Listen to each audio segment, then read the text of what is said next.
You know, K-Cat, I have to wonder why you used the X of the Y in your post when you already said it was chapter 9. Hmm.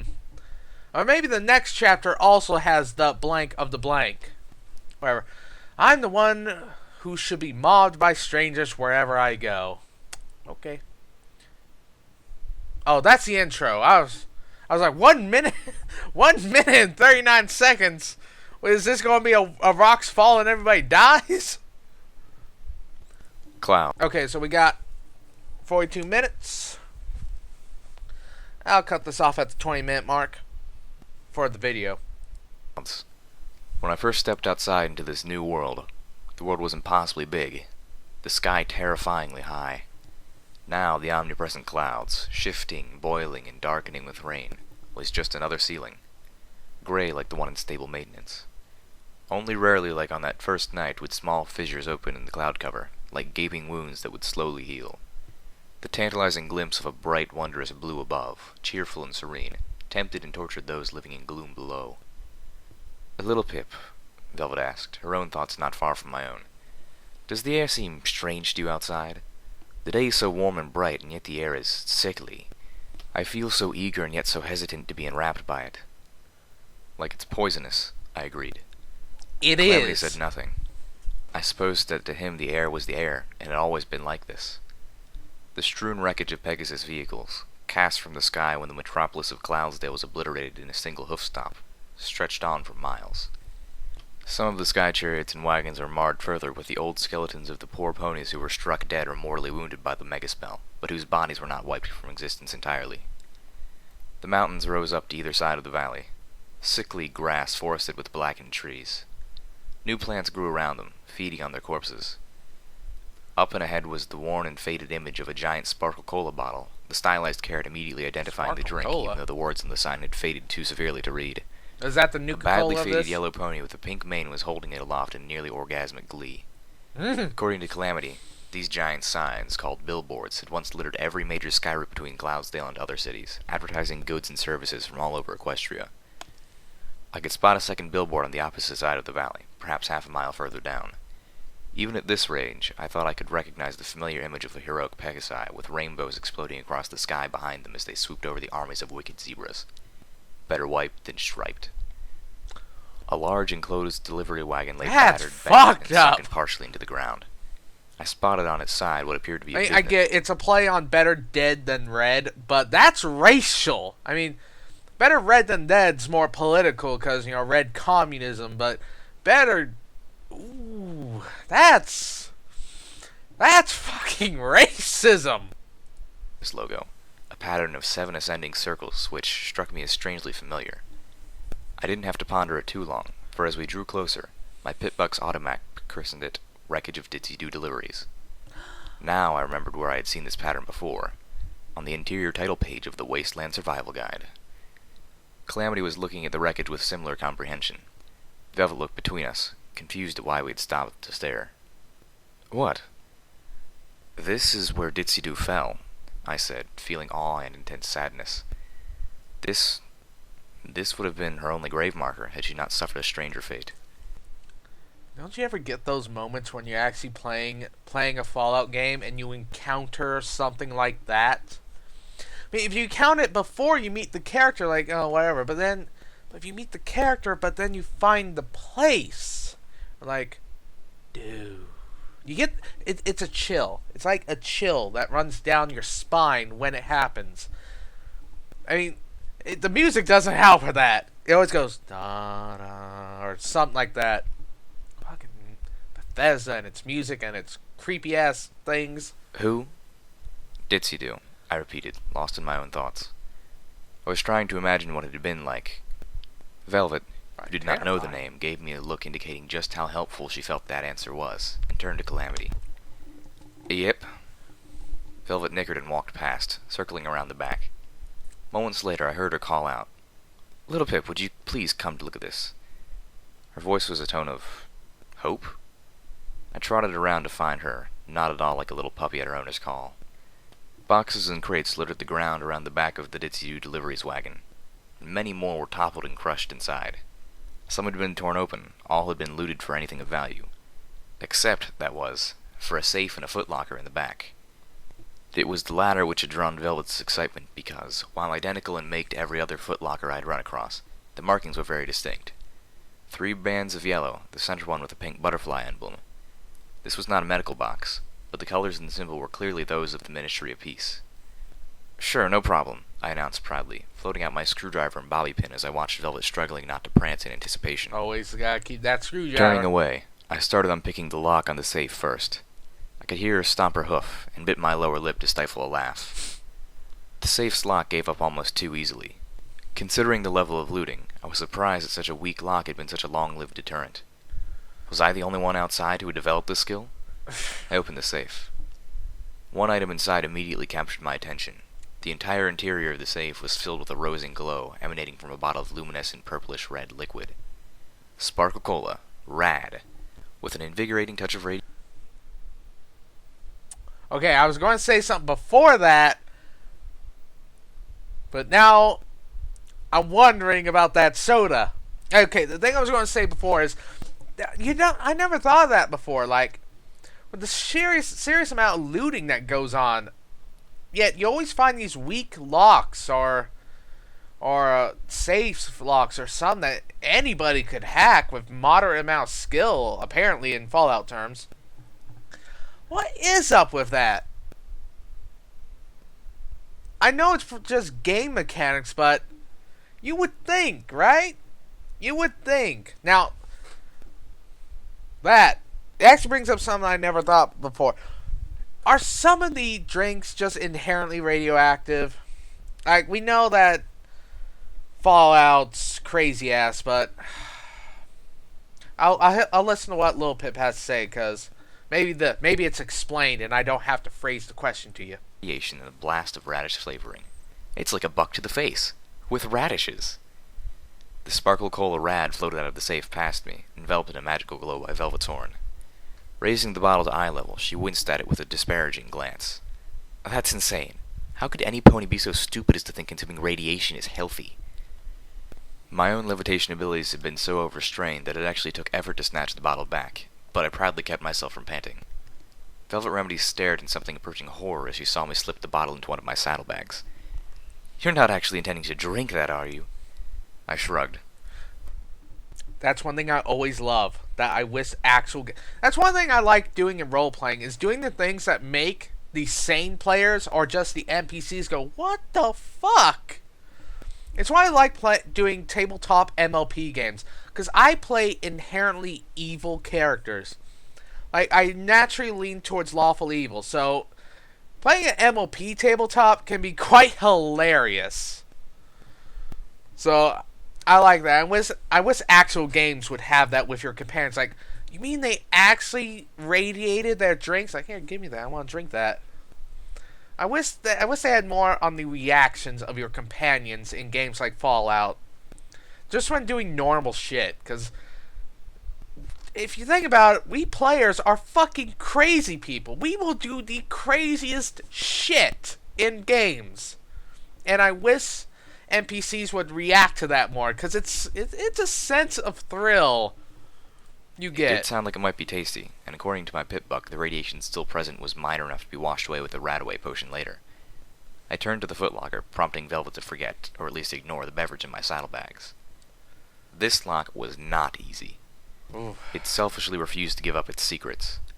After the 3rd try, I began to worry that this one was beyond me, and I desperately did not want to see Velvet Remedy see me fail. Just gotta be careful. I had one other option. Don't pull back. You just gotta be careful. I didn't want her to see that either. This is a tough one. I'm gonna need concentration. Velvet, could you step out? And considering her warning earlier, I added, "Please." I could tell she didn't want to, but with ladylike grace, she departed.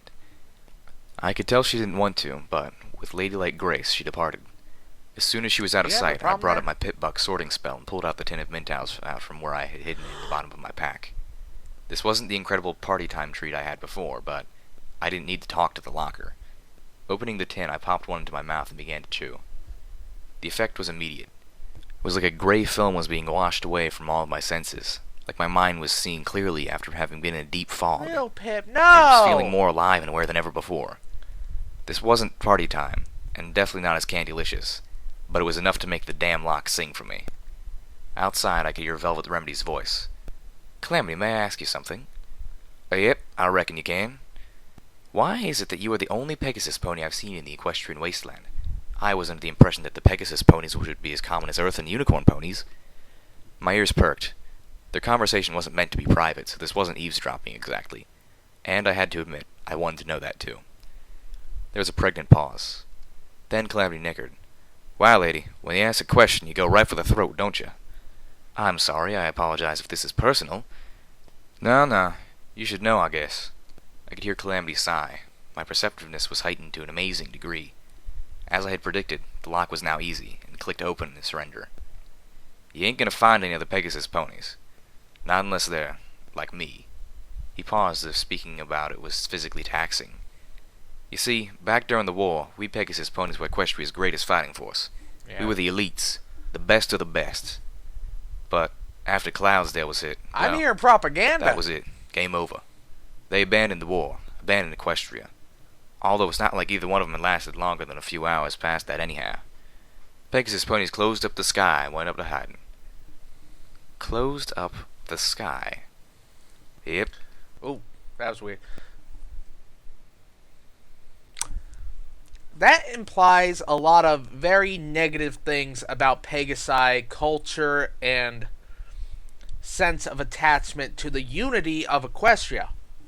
That if the loss of one city can make them all say, fuck this, wig out. Like, how separated do you have to be? Like, 1,000 years pass. Like, 1,000 years of integration, of intermingling.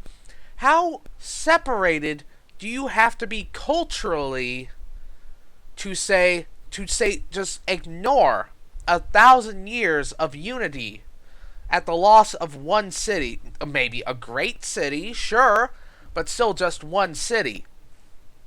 It implies that the Pagasi have never seen themselves as a part of Equestria. It implies that the Pagasi have always seen themselves more as allies than an actual fundamental part of Equestria. That's what it implies. And the fact that the whole race seemed to just fuck off as soon as things got bad implies this wasn't just a leadership mindset, but a racial mindset. Which doesn't really make sense. Okay, well, K-Cat probably... Well, it doesn't make sense now because in by season 5, we see lots of Pagasi living on the ground with the Earth and unicorns. But back in mid-season 2, as far as we knew, all the Pagasi lived in the skies, aside from Fluttershy. So, okay, makes sense in the story, but doesn't make sense in current continuity that we know. So, okay, that's not a plot hole. That is not a plot hole. But still, that implies that the Pagasi, for 1,000 years straight, have not fully integrated themselves with Equestria, and that's on the failings of Princess Celestia. She failed to integrate 1/3 of her population, a very important 1/3, not because they were the greatest warriors. I'm calling bullshit on that. Okay? Wings do not automatically make you one of the most elite warriors ever. In fact, it probably makes you kind of a big target. And you're not wearing any armor to fly. You still need, your wings are still flesh. You can't carry that much, so you can't wear all this extra armor and stuff. And a good flat gun could probably take out a flock of you, so... But, yeah, that sounds like 200-year propaganda that the Pagasi up above the clouds have been spewing. Fucking greatest warriors, my ass. If we're going to be honest here, it's probably the Earth ponies who would be the greatest warriors. I mean, they're bigger, they're stronger, so that's power armor. They can probably carry more bigger, stronger weapons. They could last longer because of stamina. They could probably take greater wounds. And because of their great strength, they can also do the power armor with the bigger weapon, which means even bigger weapons and armor. So if anybody's the greatest warrior, I'm going with the Earth Ponies. Fuck you, Pagasi. You're a bunch of assholes. I mean, okay, well, you could say about any of the three. They all got strengths and weaknesses. But I'm going on average, the Earth Ponies are probably the better fighters. But again, this implies that the Pagasi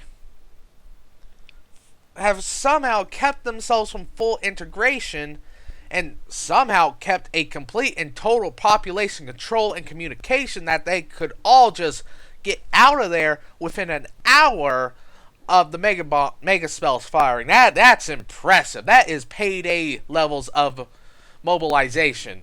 Because, you know, in payday, it's like fucking 10 minutes and the entire police department of the fucking state comes after you. Ugh. This does not imply that the Pagasi are nice people. This implies that they are either traitors, assholes, or they never consider themselves a part of Equestria in the first place. It implies that they were waiting for the first chance. Oh, hey, we actually got hurt doing this. We should pack up and leave. Equestria sucks now. This implies so many bad things about them. Oh my god. I mean, they saved the majority of the people. That's good. But the fact they closed up the skies? The fact that they're not going to maintain the weather for the people down under? The fact that the loss of one city prompted them to all just leave? You guys are fucking dicks. They kicked up the Cloudmakers to full power and locked them like that. Saved their cities, their families. Zebras couldn't well target what they couldn't see. Not that they didn't try. Got a few lucky hits, but not many. I could hear one of them dig around at the ground with a hoof. Ain't been a day that ain't been at least mostly cloudy in Equestria since. Velvet Remedy gasped. That's horrible. Oh, they keep telling themselves that any day now they'll turn 'em off, open up the sky, and come swooping down to save the rest of you. When they're ready. When the time is right. Calamity nickered in clear contempt. Been telling themselves that for upwards of 200 years now. Truth is they're too arrogant and lazy to bother. As long as they can keep telling themselves that they'll do the right thing eventually, they can live with themselves. Meanwhile, y'all are dying around here from slavers and raiders and monsters. You're making a damn hard effort of saving yourselves without their help. Sounded more like the Pegasus ponies were scared. I opened the footlocker and started looking at the items inside. They're not scared. And you? Velvet asked. I didn't find living with myself so easy as that lot seemed to. Bunch of winged horse apples. Wow, Calamity, so very glad to have you on Equestria's side, but bitter much? A few moments later, Velvet trotted back into the delivery wagon. She spared a glance back in Calamity's direction, then noticed I'd opened the footlocker. With a pleased sound, she virtually danced over to the debris to reach me. Inside, numerous scrolls ruined when a bottle of something had shattered, and the glass shards of said bottle, a framed picture of a bunny rabbit, a small crystal orb sealed in a clear bag, property of the Ministry of Peace, restricted viewing only, unauthorized viewers will be prosecuted, and a book, Supernaturals. Whew! Velvet gasped and made a sound that I felt could fairly describe as a squee.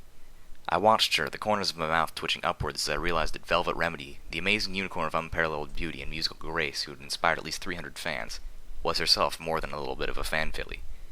I know what this is, Velvet announced, floating the bag with the orb up for closer inspection.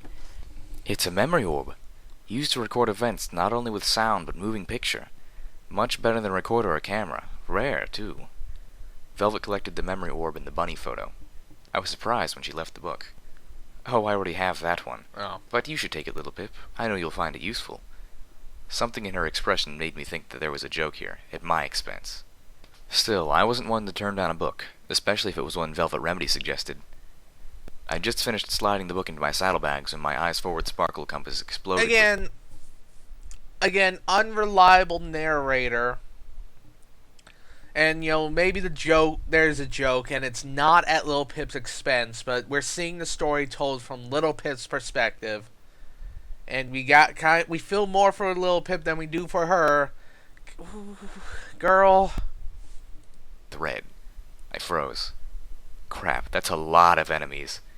In my mind, I knew the slavers had found us again. And from the looks How many are there? Like, you wiped out the fucking town. You took out the ambush. Now there's another war party. Okay, I understand they have to have war parties going out and doing stuff, but how the and let's say the war party returned back to town. How the fuck are they going to follow you? They don't know that you left on the train.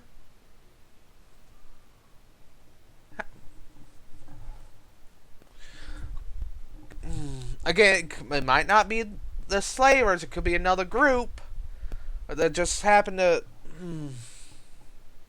How? Anyways, I spent most of this just talking about the Pagasi and how they're dicks.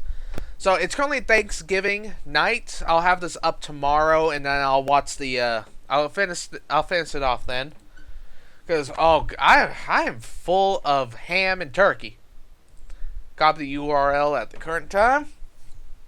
I need to go lay down and go to sleep because I ate too much. So I hope you all had a nice Thanksgiving. Tell me about it in the comments if you want. I don't care. But what do you think about the Pagasi? What do you think about the Pagasi and their apparent abandonment of Equestria as soon as they lost once? I understand it was during the Mega Spell attack. But don't you think it seems rather strange? Don't you think it seems strange that they were all ready to pack up and leave the second it got bad? Don't you think that's strange? How they were so ready to go. How everything was all ready to move. You can't make this just say that, oh, well, they're flying seas. But what about their ground-based population? They were probably Pagasi on the ground. Pagasi who lived on the ground. What about them? Why were they able to just leave so quickly? Something's going on there. Tell me what you think. How do you think the Pagasi were able to mobilize within an hour of the Mega Spell attack? That implies they might have been planning something a little bit before that. You know? Tell me your thoughts.